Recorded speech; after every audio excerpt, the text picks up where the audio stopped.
Welcome to the More You Look podcast. Welcome to the More You Look podcast. Welcome everyone to another episode of the More You Look podcast. My name is Femi Anthony and I've got my brother here, Sky. What do you do, people? What's up? How are you guys faring in this weather? You know, the British weather can be so unpredictable. One moment it's snowing, the next moment everything is dry and slushy. Well, I would like us to start this week by just, talking about cryptocurrency, Bitcoin. To be honest with you, I don't know anything about it. So I am totally in the dark. I'm still working on, helping us to, find someone who specializes in things like that, who can come on the podcast and, break it down for us, simplify it for us as much as possible. If you're out there, if you want to, come on the podcast, hit us up in the email. You will see the email on your screen as I speak. You can send us an email and we'll invite you down. You can break it down for us. Let's know more about this so we know if it's something worth investing in. I personally, the little I know of cryptocurrency, I think Bitcoin, as an example, is going to be the currency for the future. The currency. I mean, Elon Musk is the richest man on earth. And the two words on his Twitter bio is Bitcoin. That should tell you something. You have to sometimes follow the path of people who have made billions in their life, And not just made in the past, but recently, Yeah. You got to follow the latest trend. So Which is why it sort of baffled me when, I, heard that, the Nigerian government placed some sort of obstacle, some sort of ban on, using cryptocurrency as a form of payment. Like you can't use Bitcoin in Nigeria. And, I was baffled. I wasn't really surprised because we all know that the Nigerian government spend majority of their time doing everything they can to frustrate the life of the Nigerian youth. This is not this is not a rumor. This is not a rumor. They spend their entire life frustrating the life of the people. Yeah. Go to Nigeria and you will realize that the things that you will do so easily without even breaking a sweat become so complicated. I don't understand it. Come on to do a change of name. They probably will tell you to go somewhere to go to a different state, get somebody's signature, then go back somewhere, and then get another person's. I don't understand. I don't understand it. When people speak, they say, "Oh, what do you think personally? What do you think is the problem of Nigeria? Is it the government? Is it the people? Is it a little bit of both?" I think it's a little bit of both, because the fact is, we have been used to that system for quite a long time. I think I was reading someone's analysis here, that the phrases analysis, that when Nigeria, got its independence, it was handed to us when Nigeria had reached its peak of flying. It used when an aeroplane is flying, when it gets to its summit, like the peak, it was given to us this way. But since they handed it over to us, it's been nose diving. I will tell you why. We collectively are used to the system. Like, okay, before the last election. So more or less, you are saying we are in an abusive relationship. Exactly. And we can't leave. Exactly, and we are fit for each other. Let me tell you why. We can agree to disagree on that, but personally, I feel that it's 80-20, 80% going to the government, and let me tell you why. Some people living in Europe, living in England, America, and other places may not even understand this, but there was a time where the Naira was the same as the British pound. There was a time where you didn't need a visa to travel to Europe, to come to England from Nigeria. Now, I want to take you back to that time, and I want you to use the census, the Nigerian census then, and compare it to the crime rate of that time. Now, fast forward to now, okay? Look at the value of the naira, look at the census of the country, compare it to the crime rate. And that is all the proof you will need that the problem is the government.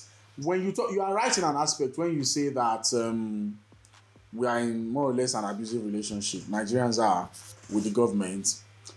If you think about it, we've spoiled them to the point where they feel, when the government of any country feels that whatever they do for the people is a favor. It's like men expecting trophy for babysitting their own children, for looking after their own children. That is what it feels like.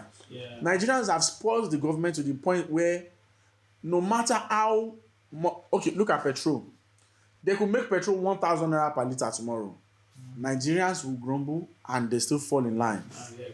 And when they see the people that are putting them in this state of oppression, they hail them. That's the reason why I blame all of us together, whether you're in government or not, is that an example of the last election, you understand? We had some interesting new form of candidates, although we don't know what they would have done if they got in power, like Fulani William Shuri, and this former CBN. Let me tell you, every Nigerian has in their DNA a slight percentage of psychophancy and God complex. That is why you go to Nigeria now, a receptionist will act like they have some sort of power over you. Exactly. Everywhere you go, people are there to lord their power over you. The country can never. I won't lie to you. And when some people will say, they'll say, "Oh, if everybody runs away from Nigeria, who is going to go there to make a change?" I'm telling you, I for one will not advise anybody who is already abroad, settled, to go back home to make any change. I won't. In the past few years, I can count the number of people that I know. I'm talking of doctors. I'm talking of well-to-do people with good jobs abroad, settled. I can count the number of them that have gone back home to take up jobs with the Nigerian government or to try and make a change. They are all dead now. They are all dead. The other day, we were all pulling resources together at work to donate money to send to a doctor who went to Nigeria with his wife. The wife got kidnapped. They asked for money, millions of naira. The person they sent to go deliver the money, they killed that person, took the money, and still killed the wife. It's crazy. Lots and lots and lots of stories like that. Yeah. So please, somebody put on Twitter the other day that what will it take? Like right now, if they ask you to go back to Nigeria, will you be open to it? Of course I will. But people were saying, you have to pay me 5 million naira per month. The question was, how much will you be open, can you be offered for you to be open to go back to Nigeria? To be honest with you, I can go back to Nigeria now on half of my wages. But for me, the conditions have to be, there has to be constant electricity, good roads, the education and healthcare sectors have to be cleaned up. And the most important of all, I should not be feeling like ritualists, the Yahoo Plus boys, one chance operators, kidnappers, Fulani Herdsmen are not doing competition for who wants to lob off my head first. Because that's the situation of the country right now. There is a competition between those people. Even what you're demanding, sounds eventually more expensive to achieve, than even the money they are. I don't want to play myself. Anyways, Femi, the reason why I would say all of us collectively, again, back to our elections, you understand? Mm-hmm. The one time when we have an opportunity to dictate who governs us, the kind of caliber of people we want. And I every election this happens anyways. When people will live abroad, you cannot give up on Nigeria mentally. You understand? Because then you will find people canvassing, people who you thought were learning, people who when they talk on social media, you respect them and all that. You find them canvassing for people like Buhari. You understand? People like Goodluck Jonathan. Before I forget, do you know what you said? You know when this government came into power, this Buhari government, it was meant to be the best anti-corrupt. Their motto was about anti-corruption. Yeah. I, for one, I was happy because I thought, if the situation of the country doesn't improve, at least we know that by the end of his tenure, the jail cells will be filled with corrupt people. Your president allocated how much? Was it 120 million or something? I can't get that. Let me actually see if I had it somewhere. I hope I still have it. I don't have it in our system. Millions to cut hair. Things are not going to change. To cut hair, millions. What about the website? Fashola scandal. I think Nigeria, the case of Nigerians. If we keep electing, the simple form of this, the short of this is that, Femi, you keep electing idiots, you get, get this state of situation. You understand? Then look at people like Tinubu, people rest. Do you know that's going to be the next president? Yeah. He's not going to be. It's not going to be. He's contesting for the next president. He's not. Yes, he wants. That's why he's silent. That's why he's not tackling this thing. But it's not. Do you know? So basically, what you are saying is Nigerians, we are used to doing the same thing over and over again, expecting different results, and that is insanity. Insanity. That's why I said all of us collectively, because you can't be. Yes, they might have merit, but look at the caliber of them. What have they done for us in the last 30, 40 years? Nothing. You understand? Well, they did loot. They consistently loot the treasury. Yeah, and the argument of most of the idiots that I find on social media is that, when Babangida was in power, money was flowing. So we continue. What I don't understand is this. Imagine Showore getting only about 300 votes in one state. That's not even what I don't. This is even my problem. But I don't know. This is my problem. When you watch movies, you hear, we do not deal with terror. We do not negotiate with terrorists, right? Yeah. Nigeria is one country I know that openly negotiates with. How is it that a country that has army be begging terrorists to stop killing? You know, there's a war, there's a silent war brewing in Nigeria right now, but nobody is talking about it. Mm-hmm. This issue of the Fulani Herdsmen, people are talking about. They are terrorists, if you ask me. Yeah. Because if it looks like a dog, if it quacks like a dog, definitely it's probably a dog. Think about it. Right now, there is no safety in the eastern and southern region of Nigeria. People traveling on the road get waylaid, their heads get lopped off, women raped, children raped and killed by these Fulani Herdsmen. Femi, you cannot. They seem to have the support of the president. Femi, you cannot keep electing people who are not exposed. Why is not exposed? Forget all the traveling that he did. You and I know what traveling has nothing to do with exposure. You cannot continue electing people who are not exposed, who don't know, they don't even know what Bitcoin is. You understand? For instance, I don't know what cryptocurrency is. I've not invested in it. You understand? Because I'm still waiting for the fact, like I always do. I'm a bit of a slow joiner when it comes to trends. I don't just jump into trends. You understand? I want to see, left and right data. You understand? Now, you can't keep electing people like Buhari, people like even Tinubu. So people are already waiting for Tinubu to say, I'm coming out. And you see them over social media, Baba, forgetting that during NSAS, we were also screaming, Tinubu, blood is on your hand. All that has been forgotten. So how can you blame the government? You cannot just blame the government. You understand? Because they know, this government, they know us. We forget. Collect your bag, 12,000 naira worth of bag of rice. One bag of rice. You vote them in, you suffer for 4 to 8 years. You keep voting these people. This is what you're gonna get. Do you even think? Do you see any hope for Nigeria as a country? Bro. Because the truth is, there's patriotism on one hand, and there's stupidity on the other. And a majority of people I can see online have chosen to go the way of stupidity, because you cannot keep hailing the people that put shackles on your hand when a bag of rice is more expensive than the minimum wage. Femi, mark my words. When Tinubu come out, these same people that were screaming against Ojuyobo for toll gates, you understand? You keep calling it. You didn't call him. The same people are still going to be the people that are going to be telling you about how good of a godfather he has been. Oh yes. How he has been They will share 5,000 naira rice now. Liberating the western part of Nigeria. How he's going to bring changes to Nigeria. These are the same people that are going to, try to canvass for him to win.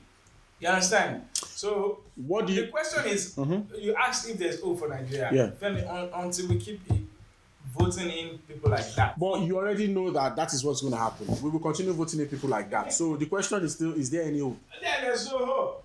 It's simple. At least not in our generation. There's no hope. Maybe by the time the comets.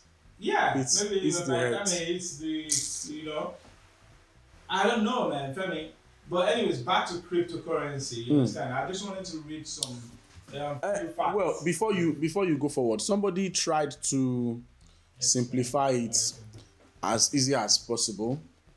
I went on Twitter, and the lady's Twitter handle is at Ayesha Selden. She said, imagine you borrow your sister's new skirt and you sell it online for $100 because you think it's going on sale next week. Yeah. Okay? Now, it goes on sale. You rebuy the skirt for $45 and give it back to her. You know you have made profit of £55. You sold it for £100. You've made a profit of £55 now. Now your sister has her skirt back. That, when it comes to stock, is called shorting. Yeah. That's the terminology, shorting. Yeah. Now, your sister is the brokerage company. Her skirt in the story here is the stock that you think you are going to drop. Now, here is the thing. The risk here is if you are wrong and that skirt becomes a hot commodity and the price climbs to £600, if your sister is anything like mine, you will not even attempt to do this. And she said, learn this early. I mean this metaphorically and literally. It still sounds a bit complicated, but I can begin to see an idea of I can get the idea of what she's saying here. You know? I think the skirt is supposed to be the crypto money. No, that's what she's saying. The skirt in question is the stock itself. Yeah, which is the crypto money, because they buy and sell it right now. Mm-hmm. You understand? Yeah. Though there are places where you can spend it now directly, like you spend it like now. PayPal. But and stuff. presently, because it's not generally accepted, and they only release a few. To be fair, do we actually think governments of the world will sit back and actually allow Bitcoin to be generally accepted as a form of payment? Right now, they are fighting against it. Because if you think about it, it will be a problem for them. What it stands for. The reason why Nigeria is trying to ban it is they are afraid that it's going if they somehow let it gain ground, it's going to one way or the other, mess with central banks' money valuation and stuff like that. Yes, but most especially the reason they decided to come to this conclusion is because it was used to continue financing, the NSAS campaign. Remember when they allegedly they blocked the accounts for people that are sort of protesting against the government. Exactly. So they use crypto. Now, where it gets tricky is this. They arrested most of these guys that raised funds for this thing. They arrested them. Yeah. They must have tried to track the money and seize the money. All the money raised. But because it's crypto, they can't access it. Yeah. Which is why the rest of the Yeah, but now it is affecting more the, people. Yeah, the reason this is why other leaders around the world also are a bit skeptical about it, because with crypto, you understand, a terrorist, They can use it also to purchase armaments. Where FBI, we see movies where FBI, CIA, they seize, funds for terrorism and all that, but they can't do that with crypto. It's to make it harder. You understand? I guess they can't really do that unless they have access to the email address, to the address that you use for your account. I think this person on here didn't think of that when he said Nigeria made it difficult for young people to source dollars. Young people responded by making Nigeria the largest crypto market in Africa. Nigeria, as usual, responded by prohibiting the trade of crypto legally. Yeah, they couldn't track the money, It was easy for them to say, oh, shut all the accounts. But knowing our people, they are already finding ways. Somebody here on Twitter, this is not me, I'm just reading what somebody has put on Twitter here. It says, nice one, but open a bank account in Ghana. Yeah. Add your Ghana bank account to a trading exchange. Yeah. Send your crypto to the exchange and sell. Withdraw your money to your Ghana bank account and send your money from there to your Nigerian bank account. There are ways around this. It might be complicated, it might be long, but even Femi, look at it. You know the first thing I thought about when I heard this news? I'm not bitter about them banning it. I didn't expect better from.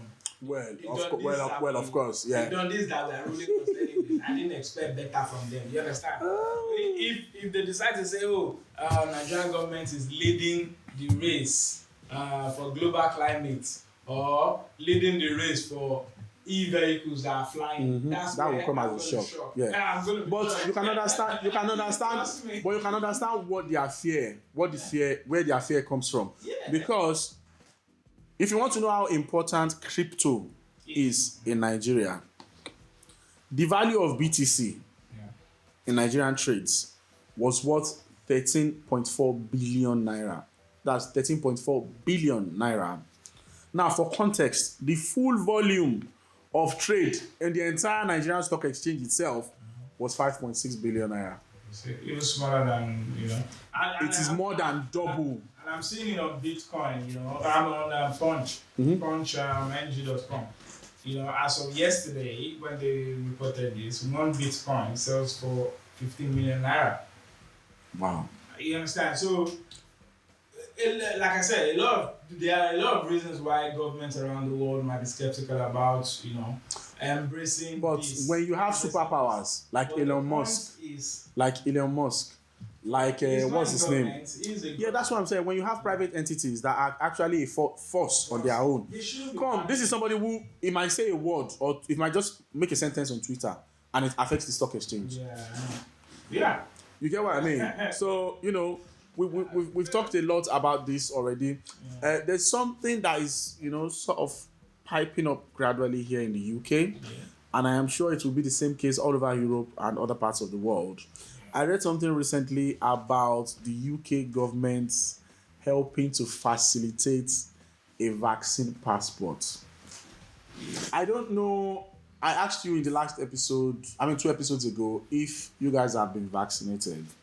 And I think for the people who are saying, I don't want to get vaccinated, it's valid. It's entirely your choice. But what then happens if truly governments of the world go ahead with this vaccine passport of a thing, and now you are not able to travel out of the country because you don't have a vaccine passport? You are not able to do certain things. Because do you think this is a tool the government is trying to use to control the people, or it's just a sort of safety measure? Because surely if you don't have a vaccine passport, it says you have not been vaccinated. And if you've not been vaccinated, obviously, they can refuse. You present a sort of risk. So I think there's a thin line somewhere there. Because if you think about it, countries like Nigeria, this will not work. Because even now, when you go to Nigeria, you're meant to self-quarantine, all right? And you are meant to have a COVID test. But the issue here is there are people in Nigeria right now selling fake COVID tests. Yeah. You know, so how do we know the vaccine passport is just 2 pieces of paper? Really, it's just a card. The rest of the world, when they start making decisions, It's just a card. They're doing it based on their own system that works. You understand? So, like, it'll be easy for England, America, and the rest of first world countries and second world countries to adopt something like this. And like you said, you ask if it's a tool for government to further censor us, as a people. But the truth is both of them. It's an opportunity. It's like something happened, which is the pandemic, and government are seeing several ways where they can play, certain elements. Yeah, a bit of control here, a bit of safety measures here. Exactly. But the truth is, we have international passport normally. 20,000 people still there in the UK without passports. Well,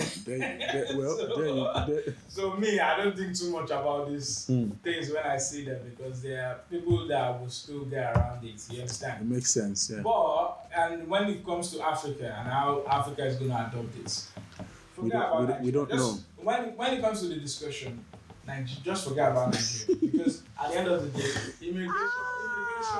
You're stepping into the country, the immigration officer that you're saying, find us something now. Find us something now. You understand? You're coming out of the country, they're saying, find us something, find us something now. You give them 1,000 naira, they're saying, God, dollars will collect. Let's see where they beg, where see they demand the currency where you want to collect for you. Oh boy. You've not experienced it. What are you saying? When I went to Nigeria, bro.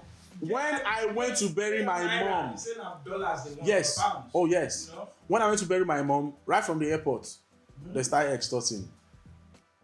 We went to the hospital where we got the body from. People were in the bus crying and all that. Police stopped us on the road. So they did not care that people were crying. They were still asking us for bribes. How are you going to enforce vaccine? That's just what I think. Places, Well, for people who don't even know how to go about getting vaccinated, what you can do, all you have to do is contact your GP surgery, explain to them that you're, just make inquiries about how to get the vaccination done, and they will let you know where you are on the waiting list. Yeah.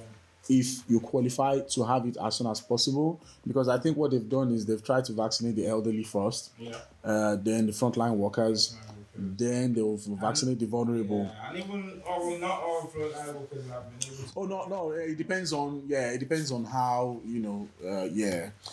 my trust has been really good with that. One last thing we should add is that before this kind of thing can come to place, also at least 70-80% of let's say UK, for example, the UK's population must have been vaccinated. You understand? Because I think now they've vaccinated 11 million people, I think. Yeah, but it's still not up to 50%. The target is 70%. With the new variants, experts are saying let's get it up to 80-85%. Wow. So before a passport can come in place, we're looking at that much. Oh yes. Oh, that is the way. I think they'll be vaccinating people all the way through the year, through the end of the year. Anyway, yeah. There's just an information here I stumbled on. The truth is, I didn't know about it. Like I said earlier, when my mom passed away in 2014, and I had to rush home. At that time, I didn't have a Nigerian passport. I had to first go to the embassy, to try and get a Nigerian visa, because all I've ever had up till then was just my British passport. And apparently now, I'm going to read this tweet from at Tolu Ogunlese on Twitter. And it says, it's very popular. I think it works with the present government administration. I'm not entirely sure. So he's the IT I'm not entirely sure though. So I'm not going to be quoted. I don't want anyone to quote me gospel on that. And it says on here, Nigeria's new visa policy allows Nigerians living abroad who do not have a Nigerian passport to visit home, that's Nigeria, on a foreign passport. So basically, you can go to Nigeria with your British passport or any foreign passport you have using what is called the visa on arrival process. That's what it's called. And what happens is you get an F9A visa. But now it's saying here that you must have proof of registration with the Nigerian embassy where you're based. So basically, contact Nigerian embassy here, register with them before you travel. Now, I'm going to bid anyone good luck when it comes to relating with the Nigerian embassy anywhere in the world, because I don't know why we've carried our mediocrity and absolute uselessness everywhere we go. There is not one Nigerian embassy anywhere on this planet that, you can go in, deal with them, and live with peace of mind. They will stress you. They will stress your entire being, your entire existence. Anyway, it says here, you must have some proof of being Nigerian, either your birth certificate, ID card, or it could be your genuine disgust for the Ghanaian jollof. Yeah. The F9 visa will not permit stay exceeding 90 days, so which works anyway, because what are you going to do sitting down there for 3 months, And it's permitted for social and business visits. You can also get a visa at the embassy in your location too. But the key point here is that the visa on arrival pathway is an option. I think what they are trying to do is make it easier for people to be able to visit the country and get fleeced and extorted by their airport staff, immigration, police, and whatnot. Every single place you go is fleecing. The fleecing never ends. Government fleece the people, people fleece each other. If you're a foreigner in the country, good luck to you. Remember what I always say. If you are not bringing something to the menu, to the table, you will end up on the menu yourself. It's a dog eat world out there. So yeah, basically, that's a very good information to have. I did not even know this existed, to be honest. A quick fact, did you know, just like what's this place, Miami, where the military is currently staging a coup, Where's that? Oh yeah, that country. Yeah. Basically, the military. I understand that the military actually drew up their constitution.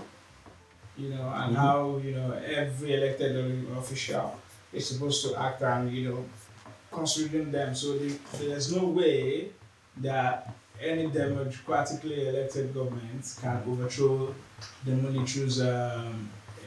military's impact in their government. I don't know if you get it. Like, if I give you power now, it's like the military is the godfathers of their democracy. So you can't say no to them. You understand? So, and that was how they were able to do this latest coup so smoothly and easily, Oh, okay. And also, the fact part here is that, did you also know that the Nigerian 1999 constitution was written by the military? Nigerian military. Oh, really? Yeah. I just... it's being called the most evil document in circulation in the world today. You understand? The Nigerian military, because while they were busy staging the coups in and out from Babangida to Abacha to what's the other figurehead one, Shuna Kwabe, whatever. And Buhari as well. They were secretly, laying down foundations for all this that we are saying now. That's why I said, I didn't know anything then, but it's Babangida that does a lot of this. So what we're saying is it's quite possible that we could still experience coup in Nigeria or what? No, it's not that. What this basically translates for me is that as long as we keep having elected military officials in power, you understand, even if they are retired, Nigeria is not going to change because they drew up all this. That's why there are certain stumbling blocks for the little, how do I say, National Assembly, the little ones. We bring particles that still work. The person that draws a lot of setbacks.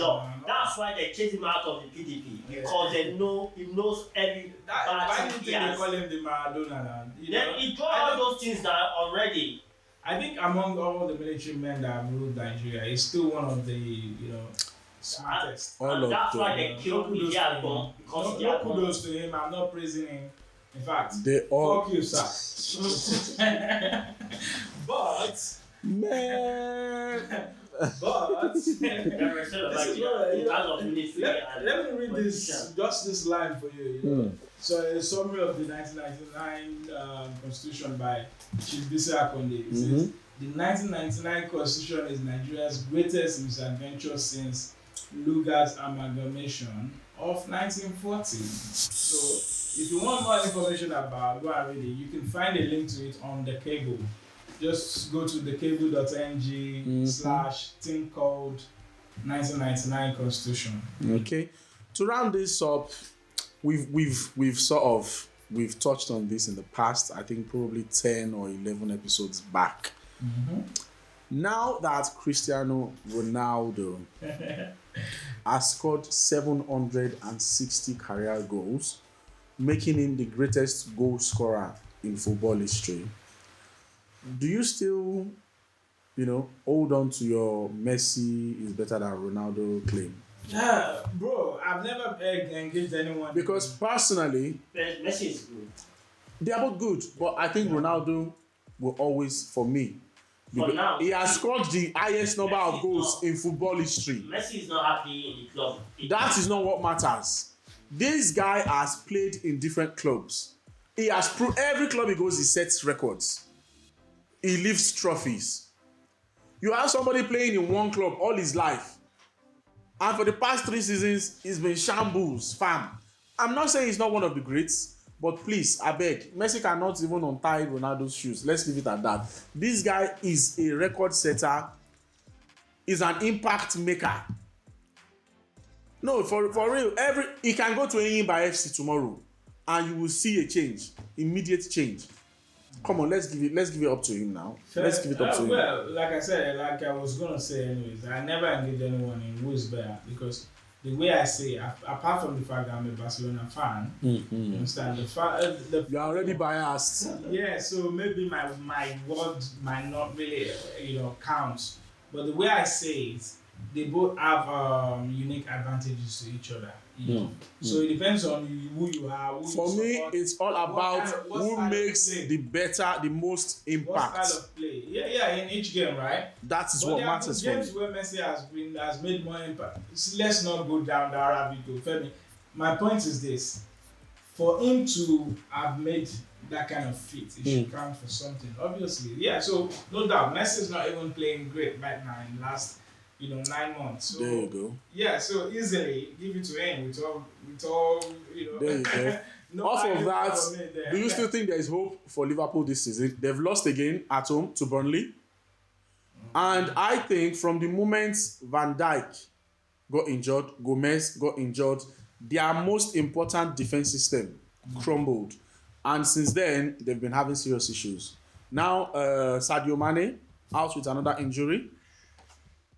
I personally think Liverpool will struggle to make Champions League spots for next season. I know that Liverpool will even struggle to make the top 5, to make Champions League spots for next season. Yeah. You can bet your ass on it. They will make it. You can bet your ass on it. Femi, look at their stats. Okay, don't just conclude like that. Look at their stats. They've got 41 points. In the next best team is West Ham with 39 points. Are you telling me that West Ham is going to secure a 4th position without Liverpool? Forget about their injury. No, those clubs will fall by the wayside as the season exactly, goes on. But then Liverpool too will have more problems now. The hope for the trophy might be really hard, but the leader is only 48 points. The second is 45 points. Well, it's been 9 different times. The first position has been rotated. Yeah, and I think it will continue getting. Yeah, well, Man City could. Exactly. You understand, to overcome. Okay. And on that note, I would like us to end this episode.